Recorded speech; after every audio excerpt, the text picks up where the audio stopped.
teman-teman. Hari ini saya akan membawakan cerita yang berjudul Legenda Pulau Beras Basah. Dengerin ya.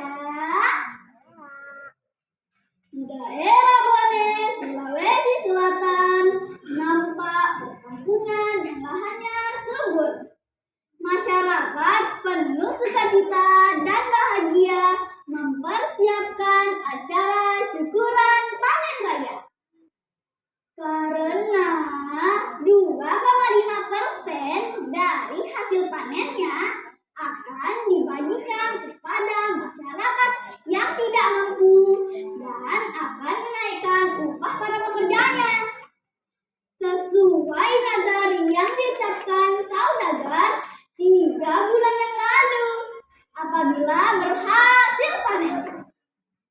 Sore itu, usai mengelilingi sawahnya yang menguning, tiba-tiba sang saudagar merasa pening. Antusias melihatnya kabur dan seperti bergoyang-goyang. Segera sang saudagar memalingkan tubuhnya. Ia nampak resah dan gelisah. Istriku, tolong ambil upes sekarang kemarin. Bapak kenapa? Bapak gak kenapa-kenapa kan? Bapak kenapa memanggil saya?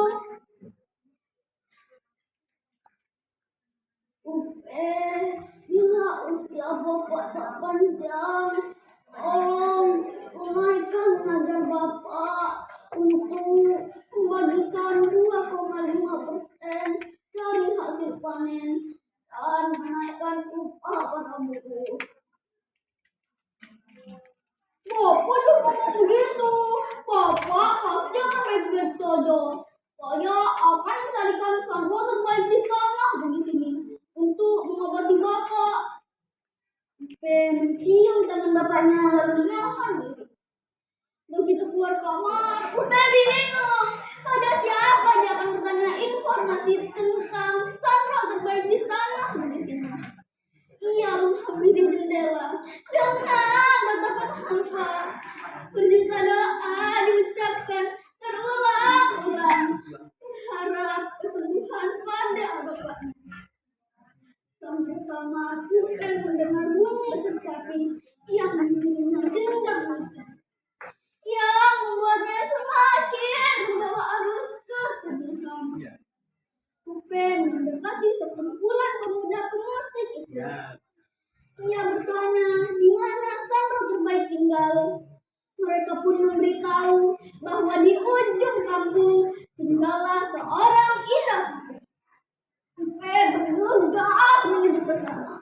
Namun sampai di sana beliau sedang sakit. Akhirnya beliau memberitahu Kupen untuk pergi ke rumah Sandra Siti yang berada di perbatasan. Kupen bergegas dengan menunggangi kuda yang warna coklat. Kuda yang tertangguh di antara kuda yang lain. Segera Kupen naik ke punggung kudanya lalu mengarahkan kuda tersebut ke arah yang ditunjukkan oleh Indosate. Tiba-tiba kuda yang bergegas itu berhenti. Membuat tubuh Kupen terlihat. Aduh, Kupen memutuskan untuk beristirahat di bawah hanya tinggal. Baru 5 menit ia merebahkan tubuhnya. Matanya sudah berkujang dan terlena dalam goyang mimpi. Dalam mimpi itu, Kupen berada di tempat yang asing. Tak ada seorang pun yang dapat ia temui di tempat itu. Tiba-tiba ada pohon yang buahnya lebat. Bentuk buahnya mirip nanas. Kupen memetik buah tersebut lalu mengupasnya dengan cara menggigit. Ternyata buah itu isinya putih.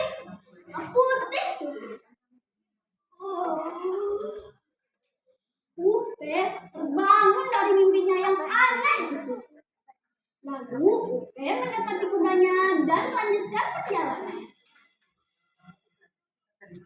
Setelah beberapa lama, Upe melihat ada rumah-rumah. Ia merasa senang karena telah sampai di tempat tujuan. Akhirnya, Upe turun dari kudanya lalu mendekati rumah tujuan. Namun teman-teman, dalam rumah itu terlihat seorang ibu dengan ekspresi sangat senang. Ini hati sang ibu kembali dari ketika kesedihan yang dalam. Sang putri membuat banyak lubang di tempat tersebut, lalu menggunakan kuda. Duhai anakku, suatu ketika engkau akan menginginkan beras untuk berbana, namun waktu itu tak sudi untuk memakan. Si putri hanya diam dan tak memperdulikan perkataan ibunya, sambil mengambil segenggam beras dan menghamburkannya di hadapan ibunya. Tiba-tiba ada yang mengetok-ngetok pintu rumahnya, membuat si putri dengan malas menuju pintu dan sampai. Isana mencari siapa?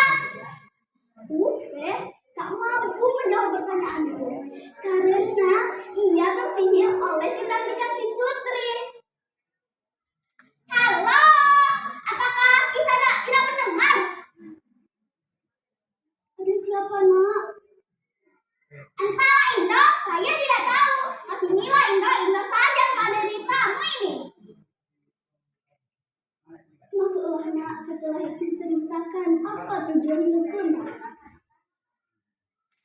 Saya itu nomor anak Indo.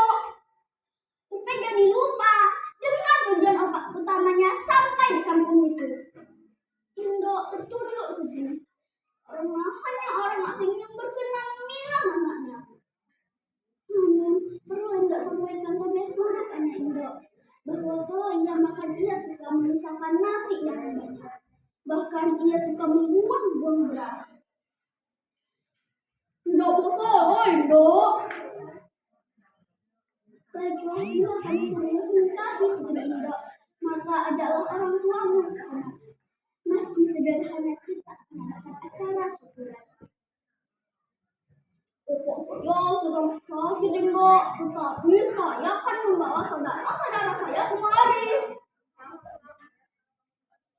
Saya sudah nikah bila tidak tinggi. Saya ingat pernikahan saya adalah beras 50 karung. Saya siap. Setelah disepakati hari pernikahan, Upe kembali ke kampungnya. Sang ibu menunggunya di depan. Upe mendapat informasi, nak, bahwa di daerah Kalimantan banyak sandra hebat. Bawalah beras untuk Raja Kutai sekaligus dari Sandra, ya, nak. Tapi Oma, ada satu hal penting yang Upe sampaikan ke Ama. Upe telah melamar seorang gadis. Upe harap Ama merestui. Namun Ama, perempuan itu meminta mahar beras 50 karung. Beras 50 karung setara dengan 2,5% hasil panen kita tahun ini, nak. Tak masalah, nak. Pakailah dulu untuk mahar pernikahan ini. Setelahnya kita sumbangkan sesuai amanah. Terima kasih, Oma. Kemudian digelarlah pesta pernikahan yang sangat meriah. Setelah pesta usai, Upe menyampaikan ke mertuanya bahwa akan berlayar ke Kalimantan untuk mengantarkan beras pesanan Raja Kutai sekaligus mencarikan sako untuk mengobati bapaknya. Upe pun mengajak ibu mertuanya turut serta bersama mereka. Namun ibu itu hanya tersenyum dan berkata, "Kalian dululah, nak, yang beraya. Insya Allah tidak akan menyusul." Esok paginya, sang ibu dengan segenap air mata kasihnya melepaskan putri semata wayangnya di pelabuhan Bangli. Kapal besar dan megah itu pelan-pelan menjauh dari pelabuhan. Di kapal itu, tiba-tiba Upe merasa hatinya kurang enak. Upe mengecek keluar untuk mengecek kondisi lautan.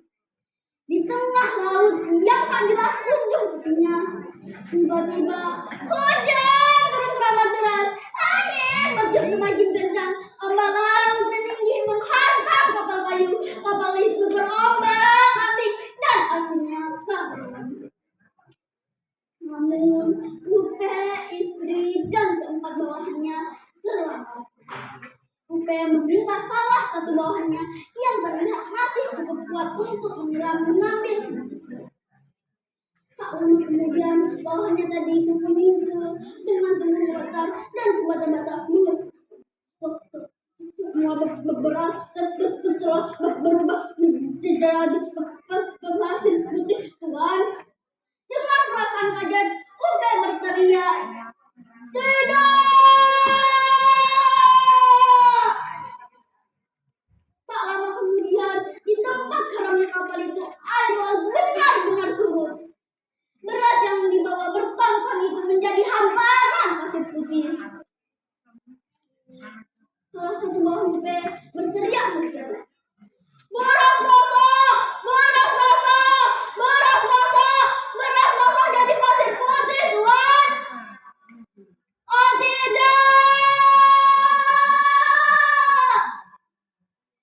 Dalam kondisi sangat kelaparan, tiba-tiba sang istri teringat akan kata ibunya bahwa suatu ketika ia ingin menanak beras itu, namun beras itu tak sudi untuk dimasak. Dengan penyesalan teramat besar, sang istri berkata pada suaminya bahwa apa yang mereka alami merupakan hukuman atas kesalahan masa lalunya. Upe tertunduk sedih.